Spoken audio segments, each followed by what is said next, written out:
It is far better to be alone than to be in bad company. Truth will ultimately prevail where there is pains to bring it to light. To be prepared for war is one of the most effective means of preserving peace. It is better to be alone than in bad company. The Constitution is the guide which I never will abandon. Worry is the interest paid by those who borrow trouble. It is better to offer no excuse than a bad one. We should not look back unless it is to derive useful lessons from past errors, and for the purpose of profiting by dearly bought experience. True friendship is a plant of slow growth, and must undergo and withstand the shocks of adversity, before it is entitled to the appellation. Let us with caution indulge the supposition that morality can be maintained without religion. Reason and experience both forbid us to expect that national morality can prevail in exclusion of religious principle. Labor to keep alive in your breast that little spark of celestial fire, called conscience. I hope I shall possess firmness and virtue enough to maintain what I consider the most enviable of all titles, the character of an honest man. The foolish and wicked practice of profane cursing and swearing is a vice so mean and low that every person of sense and character detests and despises it. The basis of our political system is the right of the people to make and to alter their constitutions of government.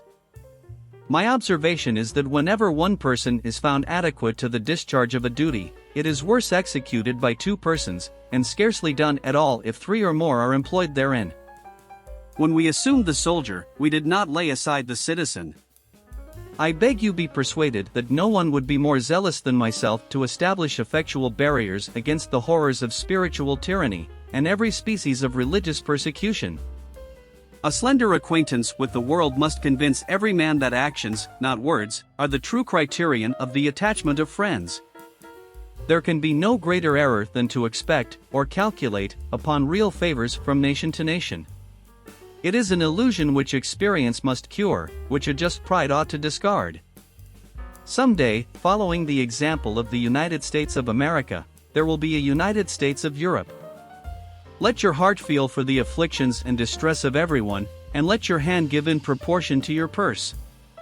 Nothing can be more hurtful to the service than the neglect of discipline, for that discipline, more than numbers, gives one army the superiority over another. It is impossible to reason without arriving at a supreme being. I can only say that there is not a man living who wishes more sincerely than I do to see a plan adopted for the abolition of it, but there is only one proper and effectual mode by which it can be accomplished, and that is by legislative authority, and this, as far as my suffrage will go, shall never be wanting. Bad seed is a robbery of the worst kind, for your pocketbook not only suffers by it, but your preparations are lost and a season passes away unimproved. I am persuaded, you will permit me to observe, that the path of true piety is so plain as to require but little political direction. If the freedom of speech is taken away, then dumb and silent we may be led, like sheep, to the slaughter. Be courteous to all, but intimate with few, and let those few be well tried before you give them your confidence. Guard against the impostures of pretended patriotism. Observe good faith and justice toward all nations. Cultivate peace and harmony with all. Discipline is the soul of an army. It makes small numbers formidable, procures success to the weak, and esteemed to all. Let us raise a standard to which the wise and honest can repair, the rest is in the hands of God. Happiness and moral duty are inseparably connected. Liberty, when it begins to take root, is a plant of rapid growth. Few men have virtue to withstand the highest bidder. Associate with men of good quality if you esteem your own reputation, for it is better to be alone than in bad company.